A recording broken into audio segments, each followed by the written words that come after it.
I'm Ron Klopfanstein in Waterville at the Mohawk Valley Astronomical Society Observatory. It's an observatory, right? It is an observatory. And I'm with Carol, one of the volunteers here. So why don't you tell me a little bit about the Mohawk Valley Astronomical Society? Okay. What is it?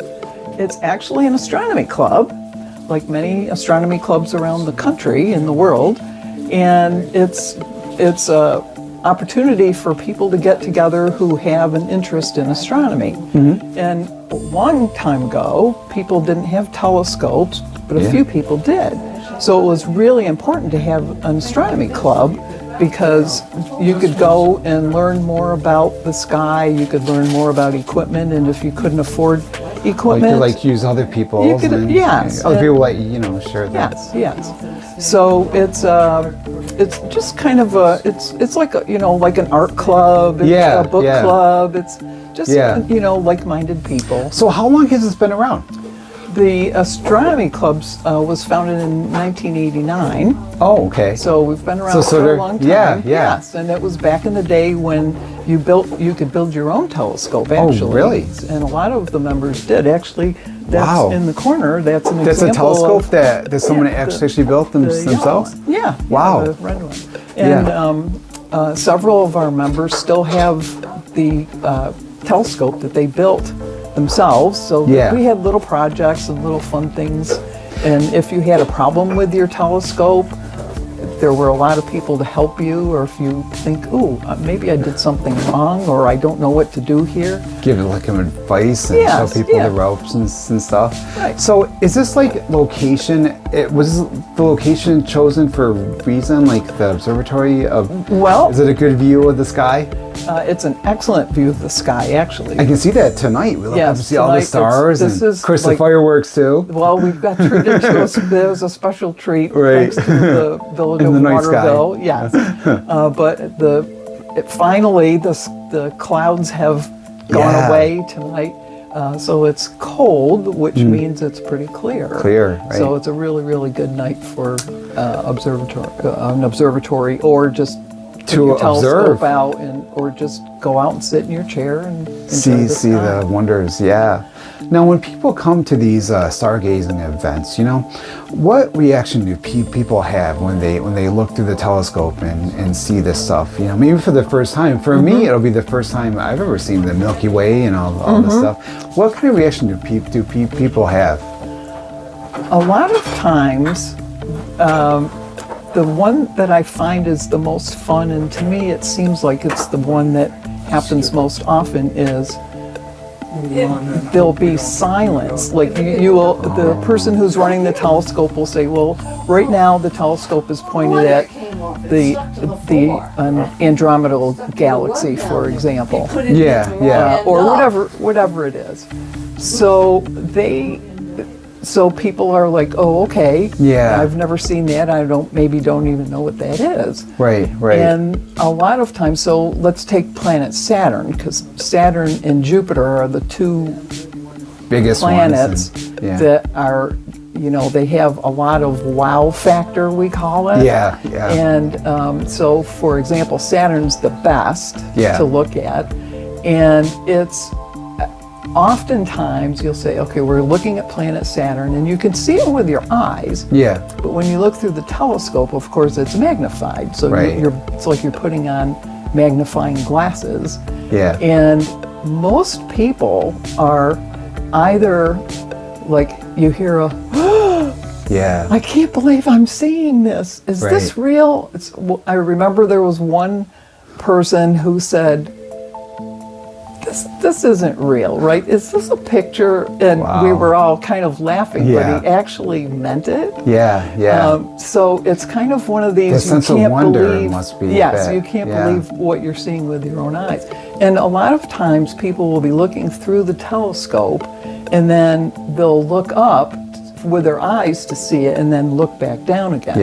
And that's kind of gives you this, like, I'm seeing it with my own eyes, and now I'm seeing it with a device that's helping me see it up close. Get so much closer. Yes. I'm with Faith, and she's the observing coordinator for the Mohawk Valley Astronomical Society. What do you see when you look through a telescope? What does space appeal to you? back in time, because a telescope is a time machine. How so? Because the light that leaves the object, no matter what the object is, takes time to get here, anywhere from 8.5 minutes from our sun, 1.2 seconds from our moon, and could be 2.5 million light years for something from like an Andromeda galaxy. So some of the things that you're seeing actually like took place in the past. That is correct. The light is old. That's why it's a time machine. We cannot see right now this second what that object looks like right now this second. Yeah. We can only see it as it was when that 2.5 million year old light gets here. Cool. So what are some of the cool things that you've seen? Oh, I watched when an asteroid or comet hit planet Jupiter. Wow. Back in '94, I believe it was, the impacts. What did that look like? Well, we couldn't actually see it happening, but we and there was a lot of speculation as to what it was going to look like. Nobody knew because we had never watched it before. And they actually impacted on the backside, but as Jupiter rotates very quickly, and it brought these dark spots. Wow. And then over the next couple of weeks, you watched them and they spread out into a whole band around Jupiter. So what caused that, the spreading out? The winds on Jupiter. Oh, I see. Jupiter spins very rapidly and it has winds, and they, just like the smoke from Canada, spreads out over the U.S. all over. It's the same idea. So what are some of the cool things that people can see like right now in the night sky in Waterville? Right now, probably the most spectacular thing that will entice most people is planet Saturn. Oh yeah, with the rings, right? With the rings. However, they might be a little disappointed because Saturn has seasons just like we do. Oh, I didn't know that. And the rings are tipped. You know, the planet itself is tipped. Yeah. So as it goes around, for about 7 years, the rings are tipped toward us, and you can see them. But then as it goes around, they're straightened up. And this year is the year where they're just about a thin, straight band. So it's kind of like winter time in a way. Like the winter solstice. You can see the very least amount of the rings. Right. You're going right through the wind. Instead of looking at them flat on this way, then you're looking edgewise and then so you kind of don't so that takes, you got seven years that way. Yeah. Wow. So right now is and kind of like that apogee right now. Is that what you call it? The lowest point, or the apogee is when they're the farthest away. Furthest. Oh, okay. You know, so like the least visibility, kind of like, is that the point, as you say? Well, it's the fact that the rings, even though they're probably 100,000 miles this way, but when you turn them edge on, they're only like about a mile thick. Oh, I didn't realize that. Oh yeah, those rings are not really thick at all. Saturn's rings are only like a mile thick? Yeah. Wow, I assumed that they were like, millions of miles. No, they are in width, and depth, but not in thickness. They're very thin, so that when it does go through the ring plane, you're looking at them edge on. That's interesting. It's kind of like our Milky Way that you can see tonight, actually, up there. Wow, well, I got to see all this. Yes, well, it's the same idea of our Milky Way, because our galaxy is basically a flat. How is it that we can see our Milky Way when we're in it? I've always wondered that, because I've seen that poster like you are here with the Milky Way, and I wonder like, how do they get that picture like when we're inside of it, when we are there? Well, one thing, we see other galaxies and the way they look. And they also have, over the years, have clocked the position. I've got my little model out there that I usually use to show this, which is much easier. But we are about 3/5 the way out. We live actually out in the suburbs. Oh, because so we're not in the core of the Milky Way. We're like out in the distance. No, like I say, again, it's like a flat disc, this. And in the center is a giant bulge of stars here.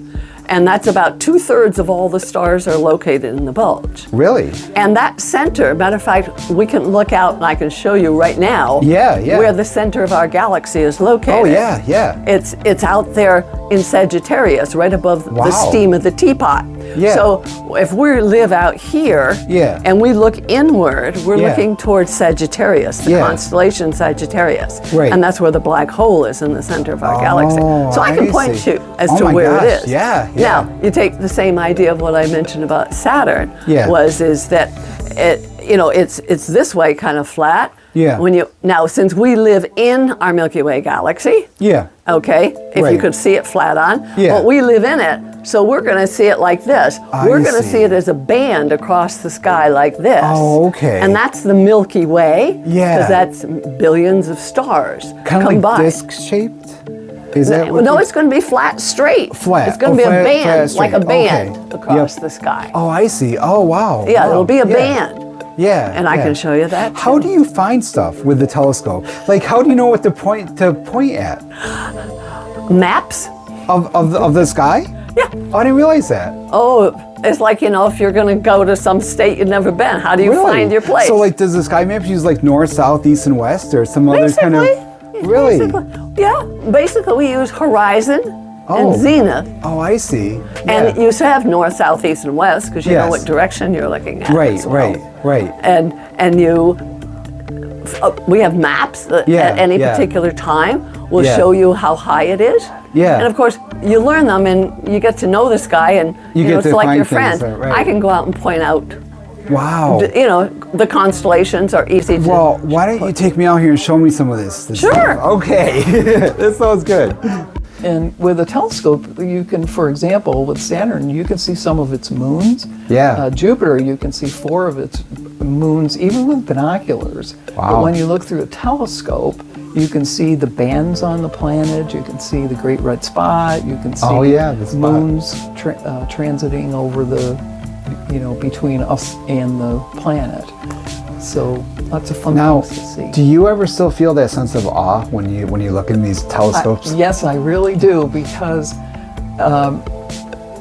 as you get more curious about whatever it is you're looking at, and you learn more about it, then you're interested in, I wonder if I could see that moon, or I could see that crater on the moon, for example. Yeah. Or can I see, if I'm looking at a big grouping of stars, and someone tells you that there's over 1 million stars or 100 million stars in that group. Yeah. For your eyes, and even through the telescope, it might look like a fuzzy, smoky area, and you can see little white dots in there. Yeah. When someone tells you it's a What place where stars are being born, and you realize that we're only alive and our planet's thriving because there's those forces. A star in our little neighborhood.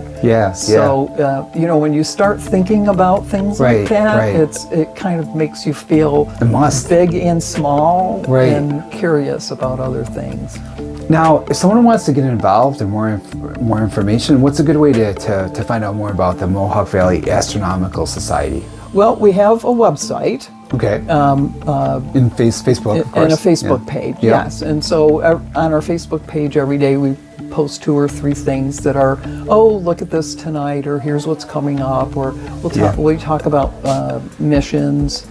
Maybe something's launching, or maybe there's been a new discovery, or there's some science going on about something. So, but we post lots a lot of good of information. Things. Things about aurora. Sometimes we can see northern lights. This will be the time of year when we can start seeing them more and more. Yeah. Well, thank you for telling me all about this stuff. Welcome. Go out, take a look at some of these stars. I'm in Waterville at the Mohawk Valley Astronomical Society Observatory. I'm Ron Klopfanstein for 95.5 FM, The Heat. This is Ron Klopfanstein. Meet me in the hot seat every Monday at 5 p.m. for Hot Seat Media Mondays on 95.5 FM, The Heat.